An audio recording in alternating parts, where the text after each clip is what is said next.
मित्रों, आपके घर में बार बार बीमारियां आ रही हैं और ये लग रहा है कि हम दवा करते करते थक जा रहे हैं, लेकिन बीमारियां जा नहीं रही हैं। कभी किसी को बीमारी पकड़ी हुई है। ऐसा लगता है कि माँ बीमार है तो तब तक बेटा बीमार हो गया, तब तक है पत्नी बीमार हो गई, कुछ न कुछ लगा हुआ है। तो ऐसे में आपको उसके कारण को जानिए, उसकी समस्याओं को जानिए। ये क्यों हो रहा है, ऐसा हो क्यों रहा है, इसके बारे में आपको बता रहा हूँ। घर में पर्याप्त धूप नहीं आना, धूप मतलब भगवान सूर्य नारायण का धूप नहीं आना, ये भी एक कारण हो सकता है। और घर में उचित हवा आगमन नहीं हो रहा है, जैसे वायु का आगमन नहीं हो रहा है घर में। घर में बिल्कुल घुटन सा महसूस हो रहा है। घर में जाने के बाद ये लगता है कि मेरा दम घुट रहा है, तो ये समझिए ये भी बीमारी का कारण है। और शौचालय एवं रसोई को स्वच्छ न रखना, ये भी एक बीमारी का कारण है। अगर वहाँ गंदगी रहेगी, तमाम तरह से जीवाणु फैलेंगे, तमाम तरह से मच्छर आएंगे, तो ये भी बीमारी का कारण है। चौथा है अत्यधिक तनाव। अगर ज्यादा तनाव लेंगे तो आपस में कलह होगा, मानसिक क्लेश होगा, लड़ाई झगड़े होंगे। ये सब चीजों से भी बीमारियां होती, जैसे हार्ट की प्रॉब्लम हो जाना, हार्ट बीट बढ़ जाना, बोलते बोलते चक्कर आ जाना, है ना।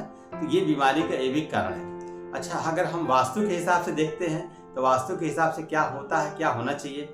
पूरब और उत्तर के कोने को हम ईशान कोण कहते हैं। उस कोने में अगर हम खुली हवा, खुला जगह नहीं छोड़े हैं, पैक है, तो समझिए वहां से भी बीमारी हमारी होनी तय। क्योंकि वहां से सूर्य हमारा आ नहीं रहा है, मेरे कमरे में, मेरे घर में सूर्य नहीं आ रहे हैं, तो भी एक बीमारी का कारण है। उत्तर की दिशा से या पूरब की दिशा से घर में मेरे हवा नहीं आ रहा है, कोई सुंदर सुगंधित हवा नहीं आ रहा है, जो भी जैसी भी हवा वो आना चाहिए घर में, तभी वो बीमारी हटेगी, नकारात्मक चीजें हटेंगी। और एक चीज और भी है बीमारी का, अगर वास्तु खराब है, वास्तु दोष में ईशान कोण पे कोई भारी अलमारी रख दिया या सोफा रख दिया, कोई भारी सामान रख दिया, तो भी बीमारी का कारण हो सकता है।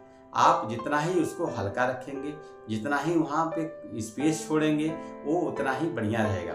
वहाँ पे तुलसी का पौधा लगाएं, मदार का पौधा लगाएं, केले का पौधा लगाएं, सदाबहार का पौधा लगाएं। ये सब लगाने से, मनी प्लांट का पौधा अग्निकोण में लगाएं, तो ये सब से क्या है, बीमारियों से बच जाते हैं। और ब्रह्म स्थान को भारी न रखना, ठीक है। ये हमेशा जानिए, ब्रह्म स्थान जो हमारा है, हमारे पेट का भाग को कहते हैं। हमारा जो पेट है उसको ब्रह्म स्थान कहते हैं, नाभि को ब्रह्म स्थान कहते हैं। अगर हमारा ब्रह्म स्थान भारी बन गया तो निश्चित जानिए पेट से संबंधित बीमारियां होती हैं। अगर ऐसा है तो उसका उपाय करिए, कुछ न कुछ उपाय ऐसा करिए जिससे कि वहां पे भारी सामान हट जाए।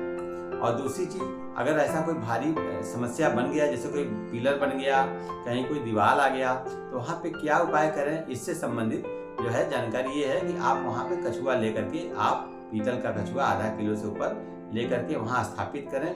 वहां पे अष्टगंध और केसर मिलाकर उनका लेपन करें और हमेशा उनका पूजन पाठ करें, तो उससे भी समस्याओं का समाधान होता है। ब्रह्म स्थान में अगर ये दिक्कत आती है, वहां पे तुलसी का पौधा भी लगा सकते हैं, और ऊपर खुला हुआ तो और बढ़िया है।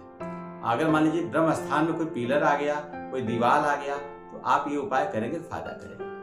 और उसके बाद में ब्रह्म स्थान के बाद दक्षिण और पश्चिम की दिशा में अगर दीवार आपका जो है कहीं सीलन बना रहा है, या दीवार के बाहर साइड में कहीं पानी का निकासी बना हुआ है, दक्षिण और पश्चिम, तो ये बहुत नुकसानदेह होता है।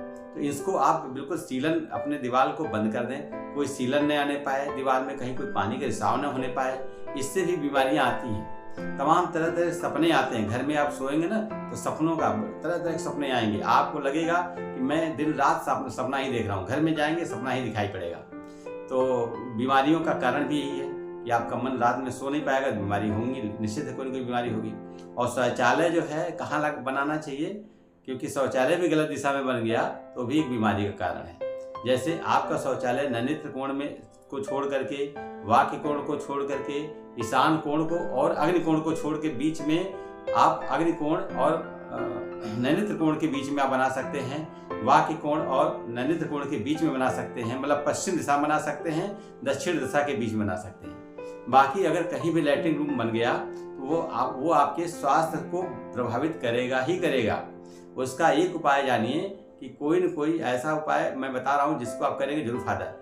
फिटकरी का टुकड़ा लेकर के अपने लैट्रिन रूम में या शौचालय में जरूर रखें। अब अगर आपके घर में कोई वास्तु दोष बन ही गया तो चारों कोने पे एक क्या कहते हैं, शीशे का बाउल ले लें, उसमें नमक भर भर के चारों कोने पर रख दें। आप देखिएगा जिस दिशा में प्रॉब्लम होगा, जिस कमरे में जहाँ पे जो प्रॉब्लम होगा, वो नमक गलना शुरू हो जाएगा। फिर उस नमक को फेंक आएँ चौराहे पे या कहीं फेंक आएँ, उसके दूसरा नमक भर करके आप वहाँ पे रखें। आप देखिएगा धीरे धीरे बीमारियाँ कम होंगी। और एक चीज़ और करिए, घर में अगर कोई बीमार बहुत हो रहा है, ये लग रहा है कि वो बीमार हो रहा है, वो उबर नहीं पा रहा है, तो ये समझ लीजिए कि सबके लिए सर दर्द बन जाता है कि यार बीमार ठीक नहीं हो पा रहे, दवा भी खिला रहे। तो आप नमक ले लें, एक मुट्ठा नमक लें और उनके सर से 7 बार क्लॉकवाइज घुमा करके जहाँ आप लैट्रिन शौचालय है वहाँ उसमें डाल दें और डालने के बाद फ्लश चालू कर दें। देखिएगा एक आध हफ्ते करते करते उनकी स्थिति सुधार होने लग जाएगी। ठीक है, और भी बहुत सारे उपाय हैं मित्रों। हर हर महादेव। इसी उपाय के साथ आपको नमन करता हूँ। हमारे वीडियो को सब्सक्राइब करें और वीडियो को आगे बढ़ाएं, और हम आपके लिए जो भी अच्छा सेवा हो पाएगा मैं कोशिश करूँगा देने का।